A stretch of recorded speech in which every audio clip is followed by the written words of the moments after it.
toutes et à tous et bienvenue dans ce nouveau tutoriel Photoshop. Aujourd'hui on va venir s'intéresser à un filtre spécifique qui est le filtre de distorsion ou les filtres de distorsion à travers une vidéo tirée de ma formation complète Photoshop CC 2021. Vous retrouverez le lien d'ailleurs dans la description si vous souhaitez aller voir qu'est-ce qu'il y a dans cette formation complète. Vous y découvrirez donc l'intégralité des effets de filtre distorsion présents. Si jamais vous avez des questions, bien sûr, je serai à votre disposition dans la section commentaires. Ce sera avec plaisir que je viendrai vous aider. Si jamais la vidéo vous a plu, un partage, un like, un abonnement pour être tenu au courant des nouvelles vidéos. Il en sera entre 4 et 5 par semaine. Je pense que ça peut vous permettre de continuer à développer vos compétences. J'espère que la vidéo vous plaira. Je vous dis donc à tout de suite pour son visionnage. Passons maintenant au filtre suivant. Alors je vais vous les présenter ici tout simplement un petit peu de façon brute avec leur utilité, comment ils fonctionnent et on les reverra pour certains quand on fera des petits exercices pratiques. À ce jour, pour certains d'entre eux, je n'ai pas forcément d'exercice pratique en nom, en tête, ni d'utilisation à proprement parler. Je sais ce qu'ils font, mais moi personnellement je n'en ai pas l'utilité. Je vous les montre quand même, je me dis que ça peut toujours vous être, à vous, un jour utile. Et puis ça peut donner parfois des styles un petit peu design, un petit peu intéressants à développer, donc autant en profiter. On va commencer ici par un premier, je vais déjà venir enlever les petits effets qu'on a fait sur la vidéo précédente. On va avoir donc dans Distorsion un premier qui s'appelle Cisaillement. Il fait justement partie de ces filtres dont j'ai très peu l'utilité, mais qui, je pense, peuvent être utiles dans certaines compositions techniques ou graphiques, mais que je n'ai ici pas en tête. Le principe, vous allez avoir votre photo qui est ici, mais vous voulez la représenter également à cet endroit, et vous allez pouvoir venir sur une ligne droite, et bien définir une modification. Donc là vous voyez que ça permet par exemple de créer une courbure sur votre photo, dans un sens ou dans l'autre. Je pense que ça peut être utile pour venir corriger par exemple des postures. On voit également que quand on vient ici décaler, ça refait la boucle de l'autre côté, ça vient remplacer automatiquement. Vous avez par contre une option qui est ici, donc pixel de contour, qui va permettre tout simplement de venir créer par le contenu. Ce n'est pas parfait, mais vous voyez que ça permet donc très rapidement de pouvoir faire quelque chose. Je pense que ça peut être utile en photo, pour redynamiser par exemple une posture, et après il suffit juste de venir cropper, pour avoir une posture qui serait peut-être un petit peu plus adéquate, un petit peu plus mouvementée, mais vous voyez que c'est pas forcément adéquate, par contre, sur le fond. Donc dans l'idée, ce qu'il faudrait faire, je pense, c'est quand on veut redynamiser par exemple juste une posture. Ça peut être utile, ça peut être à ce moment-là qu'on viendra l'utiliser. Donc voilà pour le premier, le cisaillement. Le second, toujours dans Distorsion, s'appelle Contraction. Lui tout simplement, donc là vous allez l'avoir ici avec la possibilité de zoomer ou non pour visualiser, il va vous permettre de venir accentuer ici un effet de contraction ou un effet au contraire un petit peu plus fisheye pour modifier votre photo. Ça peut être l'occasion de venir modifier un fisheye. Après, je ne vais pas vous mentir, je trouve que le fluidité le fait déjà très bien, mais ça permet de compenser. Il va de pair avec un autre outil qu'on va revoir après, qui va être sphérisation, qui lui permet, donc là j'ai sauté quelques lignes mais c'est pour vous montrer, de venir rajouter un effet de sphère. Alors j'avais déjà utilisé dans quelques projets pour venir sphériser ou ajouter un effet un peu bulle à certains endroits. Ça peut être fait en mode normal, en mode aplatissement horizontal ou vertical. Encore une fois, à moins de faire vraiment un photomontage spécifique, je n'en vois pas forcément l'utilité. Dans Distorsion toujours, on va avoir ensuite Contraction polaire. Alors ça marche plutôt sur des typographies, des typologies de photos, type ici panoramique. En général, on va venir faire CTRL-ALT-I et on va venir mettre ici notre image au format carré. Alors oui, ça déforme un petit peu, j'entends bien, mais c'est une technique.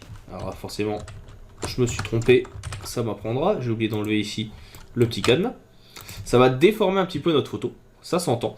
Mais l'idée, c'est que quand vous venez faire ici distorsion et coordonnées polaires, on va venir ici dézoomer, ça va permettre de donner ici un effet planète. Ça a été très utilisé il y a quelques années parce qu'il y avait un des splash screens de Photoshop qui utilisait cette technique. Donc là, je vais cliquer sur OK, ça va vous montrer. Et donc là, vous avez cet effet de planète qui va apparaître avec au milieu le paysage. Et après, il suffit juste de venir retravailler tout ça. Alors bien sûr, encore une fois, j'ai oublié de faire un petit CTRL-J, clic droit et convertir en objet dynamique, ce qui permet d'être un petit peu plus fonctionnel, et donc là je le refais. Et donc là, dans l'idée, après, une fois que vous avez ça, on vient créer en général un nouveau calque. On prend notre outil de correction, donc qui est ici localisé. On va agrandir un petit peu la taille. Et puis c'est l'occasion aussi de venir corriger un petit peu la transition en ayant bien échantillonné les couleurs. Forcément ici ça va prendre un petit peu de temps à le faire parce que vous doutez bien qu'on est sur des très grandes images. Mais là ça vient adoucir le tout. Et puis après on peut aussi tout simplement venir supprimer ce qu'il y a dans le fond pour venir avoir une composition qui peut être intéressante. Donc là ça peut être l'occasion de venir effacer cette partie-là. Alors je me suis trompé de touche, sinon ça marche moins bien. On reprend notre petit outil de pinceau. Et là, ça peut être l'occasion, voilà, de venir faire une petite planète avec un ciel bleu ou avec un paysage ou autre. Bref, des choses un petit peu graphiques. Au besoin, les coordonnées polaires existent aussi dans un autre point de vue qui s'appelle le polaire en rectangulaire. Alors lui, par contre, à décharge, je ne vois pas du tout l'utilité. Je l'ai très peu utilisé, mais ça permet de faire des choses un peu graphiques qui peuvent vous être utiles et vous intéresser. À tester, je le recommande fortement.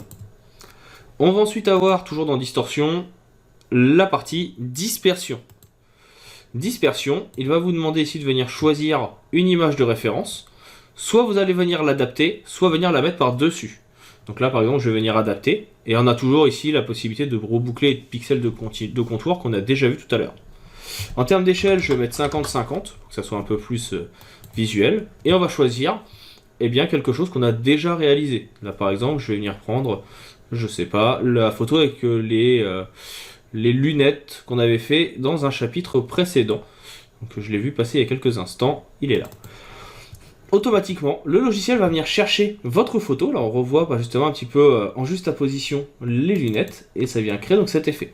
Je peux venir accentuer, par exemple, je peux mettre 150 en horizontal ou en vertical et toujours prendre ici les lunettes pour vous montrer la différence. Et ça va venir donc les apposer et mélanger les deux compositions. En plus de ça, donc là on l'a mis en adaptation, on peut le demander en juxtaposition. Le juxtaposition, lui, il va permettre tout simplement de venir modifier un peu l'effet. Encore une fois, c'est pas quelque chose que j'utilise beaucoup. Il y a quelques années, je me souviens que j'avais fait un tutoriel qui utilisait cet outil. Comme c'est pas quelque chose que j'utilise tous les jours, je l'ai plus forcément en tête. Il faudra que je recherche et que je vous retrouve l'utilité qu'on peut en avoir, si ça vous intéresse. On va ensuite avoir onde, qui va, comme son nom l'indique, permettre de créer des ondes. Donc là, je peux venir augmenter le nombre d'ondes présentes. On peut augmenter la longueur d'onde. Donc là, on voit bien ici sur l'illustration. Donc ça va faire des ondes plus ou moins grandes ou plus ou moins petites. On peut définir les ondes minimales, ça va être 90 par exemple, et maximales, pour avoir une amplitude différente. Si les amplitudes sont très légères, les ondes seront beaucoup plus importantes. Ici, l'amplitude, ça va être, est-ce que ça va être des grandes ondes ou des petites? Donc pareil, à définir à cet endroit. Et l'échelle, est-ce qu'elles vont être grandes verticalement et horizontalement? En plus de ça, trois types d'ondes sont possibles. Sinusoïdales, comme vous le voyez ici, triangulaire ou rectangulaire. Ce qui est intéressant, là on peut le faire aussi en aléatoire pour les changer. Et ce que j'ai utilisé avant, c'est que cet effet, vous pouvez venir le faire ici. On fait un petit CTRL-I pour l'effacer. On prend un pinceau avec du blanc. Et là, ça peut être l'occasion de venir faire des petits effets de glitch sur une composition. Le glitch, c'est assez à la mode. Et surtout, ici, je peux très bien faire option de fusion. Venir prendre juste certaines couleurs, comme on l'avait déjà fait. Et là, vous avez vos effets de glitch qui apparaissent sur la composition et que vous pouvez utiliser. Graphiquement, c'est assez beau, ça peut être intéressant. Je suis pas un grand fan, mais ça a le mérite d'exister. Donc voilà, pour la partie un petit peu onde, si vous voulez créer des compositions graphiques. Toujours dans dispersion, et distorsion, je veux dire. Donc on a ondulation, qui lui est assez simple à mettre en place. Il va permettre, tout simplement, et je dézoome ici, vous le verrez mieux, de venir créer un effet d'onde sur votre photo, dans un sens ou dans l'autre. Et vous avez soit faible, qui va être très petit, soit moyen, soit fort. Alors fort, c'est pas très visuel, c'est pas très beau. Par contre, faible, ça peut avoir un effet graphique qui peut être intéressant. Encore une fois, là vous voyez qu'on a gardé le côté glitch de tout à l'heure. Je peux venir l'accentuer. En venant l'augmenter, on a notre effet de glitch qui va apparaître. Moi, je vais juste venir le supprimer. Pour ça, je remets les différentes teintes de tout à l'heure pour que vous puissiez voir. Vous voyez que ça peut faire un effet de pixelisation qui peut être utile et intéressant. On continue dans les dispersions. On a vu sphérisation tout à l'heure. Il en reste deux autres. Tourbillon, qui va permettre, quant à lui, de venir définir sur la zone centrale un petit effet de tourbillon, plus ou moins important. Ça, c'est utilisé dans des compositions type stretch. Donc ça, on pourra refaire un cas pratique si ça vous intéresse. Ça peut être utile pour stretcher certaines parties, certaines logiques de votre photo. Et la dernière, c'est zigzag.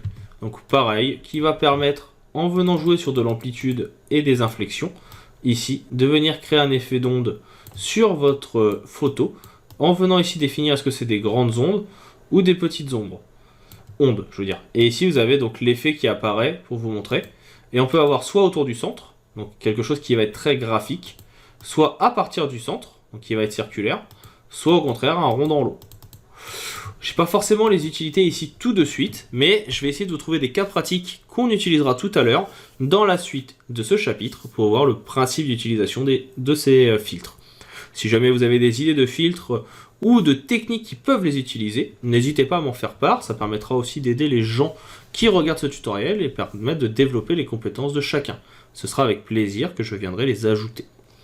Pour ma part, je vous dis maintenant à tout de suite. On va venir s'attaquer à la partie esthétique qui va permettre, comme vous allez le voir, de créer des effets graphiques un petit peu plus intéressants.